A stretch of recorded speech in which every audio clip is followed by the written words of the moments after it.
সুপ্রিয় দর্শক শ্রোতা, মডার্ন এগ্রিকালচার ইউটিউব চ্যানেলের পক্ষ থেকে আপনাদেরকে স্বাগতম। যারা দেশ এবং দেশের বাইরে থেকে আমাদের এই প্রতিবেদনটি দেখতেছেন তাদেরকে আন্তরিক শুভেচ্ছা এবং ধন্যবাদ জানাই। দর্শক, আমরা আজকে আদা মাটির যে প্রস্তুতি কাজ সেটা কিন্তু অলরেডি আমরা একটু সূচনা শুরু করে দিয়ে দিয়েছি। আমাদের একটু আজকে লেট হয়েছে দর্শক, তবুও আমরা খুব দ্রুত প্রস্তুতির কাজ শুরু করার চেষ্টা করতেছি। দর্শক, আজকে আমি একটু বর্ণনা দেব দর্শক, আপনারা কী রকম আদা চাষের জন্য জমিটা নির্বাচন করতে হবে। দর্শক, যারা নতুন উদ্যোক্তা আছে তাদের অভিজ্ঞতা একটু খুবই কম।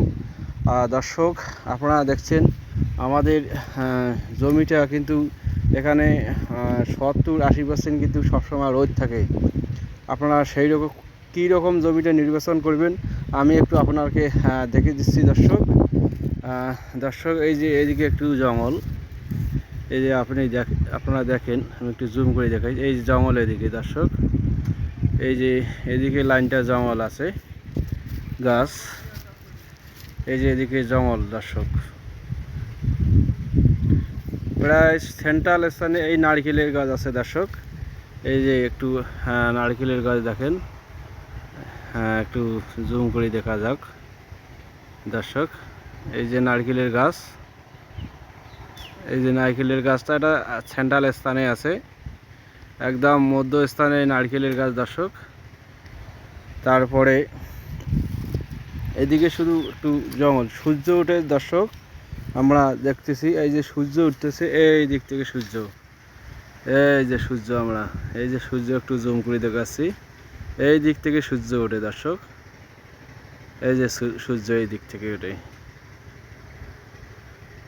তাহলে আমাদের দক্ষিণ দিক দিয়ে এই যে সূর্যটা কিন্তু সবসময় এই দিকে কিন্তু আমাদের সবসময় রোদ থাকে দর্শক। সবসময় কিন্তু এই দিক থেকে রোদটা আসে, এই যে এই দিক থেকে রোদটা আসে, এই দিক থেকে কিন্তু আমাদের রোদটা থাকে।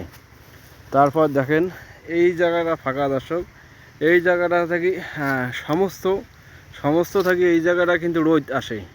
এই যে এই জায়গা থাকি, এই জায়গাতে কিন্তু রোদ সবসময় পড়তে থাকে দর্শক।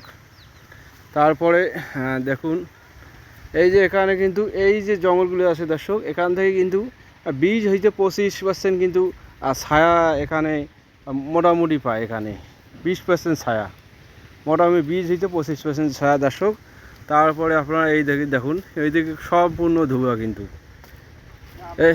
এই যে নারকেলের গাছ দর্শক, এই যে নারকেলের গাছ থাকি আপনার মোটামুটি এখানে আংশিক একটু ছায়া দেয়, আদৌ ছায়া আদৌ রোদ।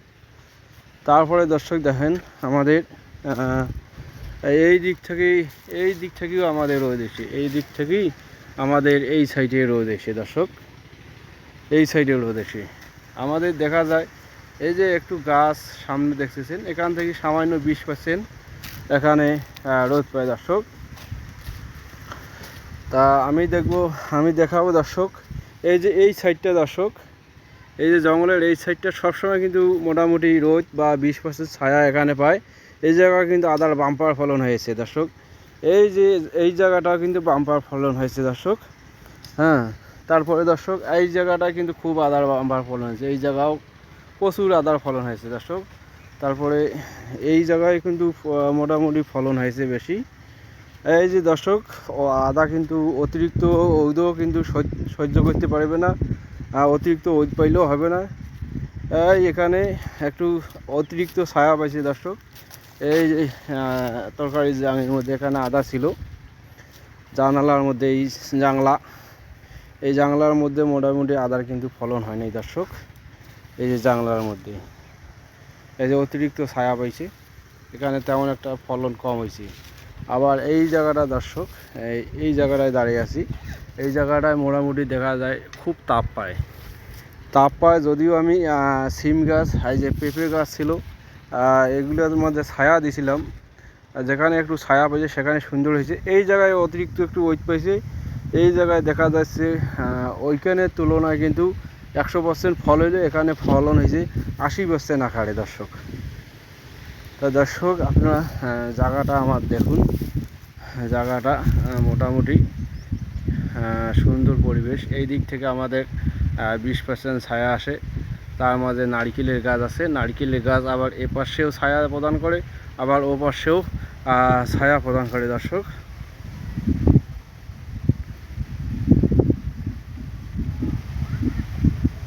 তারপরে দেখুন দর্শক এই জায়গাটা মোটামুটি এই জায়গাটা সম্পূর্ণ একদম খোলা।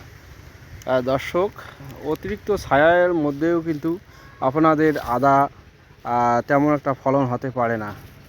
অতিরিক্ত ছায়া সম্পূর্ণ মোটামুটি আপনাদের 20-30% কিন্তু আদার গাছে ছায়া লাগবে, তাইলে আদার দেখা যাচ্ছে আপনার কাঙ্ক্ষিত ফল অর্জন হবে দর্শক।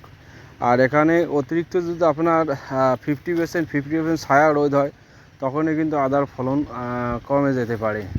তাই আপনারা নির্বাচন করবেন 70-80% রোদ পড়ে এমন একটি জায়গায় আপনারা আদা চাষের জন্য নির্বাচন করবেন। কেননা আদা চাষ এটা একটু অন্তত ব্যয়বহুল খরচ। আপনারা যদি এটা দীর্ঘদিন সময় লং টাইম, দীর্ঘদিন সময়ে যদি আপনারা মোটামুটি জায়গা নির্বাচনের অভাবে আপনাদের সব কিছু আপনারা বীজ ভালো দিচ্ছেন, আপনারা মাটি সুন্দরভাবে প্রস্তুতি করছেন, সার ব্যবস্থাপনা ভালো ছিল দর্শক, আপনারা সব কিছুই ভালো রাখছিলেন, কিন্তু আপনাদের সঠিক জমির কারণে কিন্তু আপনাদের ফলন কমে যেতে পারে দর্শক। তাই আপনারা মোটামুটি 80% ওয়েট পড়ে আর 70% ওয়েট পড়ে এমনকি এই রকম জায়গায় আপনারা নির্বাচন করতে পারেন দর্শক। আর নাহলে আপনারা একদম অদ্রে জায়গা দিয়া আপনারা এই রকম কলার গাছের ছায়া কিন্তু সবচেয়ে আদা ভালো হয়, এবং এই যে পেঁপের গাছের ছায়া, পেঁপের গাছের ছায়ার মধ্যে কিন্তু আদা ভালো হয়। আপনারা অবশ্যই আমার মনে হয় পেঁপের গাছেই সব ভালো হবে, পেঁপে ফলনও আবার প্রদান করবে, আবার মোটামুটি পেঁপের যে কলার কিন্তু চারা হয়, কিন্তু পেঁপের কিন্তু ওই গোড় থেকে চারা হয় না, গোড়া থেকে। তা দর্শক মোটামুটি আমরা ওই জায়গায় যেখানে একটু আমরা একটু দেখতেছি দর্শক, মোটামুটি আমাদের জায়গা এখানে যেখানে একটু রৌদ্র বেশি পাবে আমরা অবশ্যই এখানে পেঁপের গাছ লাগিয়ে দিয়ে শেয়ার ব্যবস্থা করে নেব দর্শক। আসুন দর্শক, আমরা এইভাবে কিন্তু সঠিক জমিটি পরিচিত হই যে এই রকম জমিতে আমাদের আদা চাষ করতে হবে, এবং অতিরিক্ত ছায়ার মধ্যে বা বড় গাছের মধ্যে কিন্তু আদা চাষ করা যাবে না দর্শক। আপনারা মোটামুটি একদম ছোট গাছ আকারের বাগানে আদা চাষ করতে পারবেন, এবং বড় গাছ যে বাগানে আছে ওই বাগানে কিন্তু আমাদের আদা চাষ করা যাবে না দর্শক। অতিরিক্ত ছায়া আদা হবে না।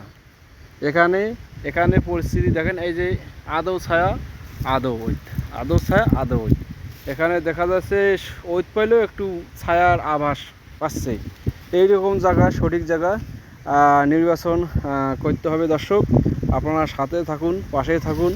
আমরা মোটামুটি আমাদের কাজ চলমান রেখেছি, আমরা মাটি প্রস্তুতি এবং সব ধরনের ভিডিও দেওয়ার চেষ্টা করব দর্শক। আমাদের এবছর একটু কাজকর্ম একটু লেট হচ্ছে, খুব দ্রুত এগিয়ে নেওয়ার চেষ্টা করব দর্শক। আশা করি আপনারা ভালো থাকবেন, সুস্থ থাকবেন, এবং অবশ্যই আপনাদের অভিজ্ঞতা যদি থেকে অবশ্যই কমেন্টে লিখে জানাবেন, এবং আপনার পরামর্শ যদি থেকে থাকে অবশ্যই জানাবেন দর্শক। এবং কার কি মতামত দর্শক আপনারা অবশ্যই কমেন্ট করে জানাবেন। ধন্যবাদ, ভালো থাকেন, সুস্থ থাকবেন এই কামনা করে আমি ভিডিওটি এখানেই সমাপ্ত করতেছি দর্শক। ধন্যবাদ।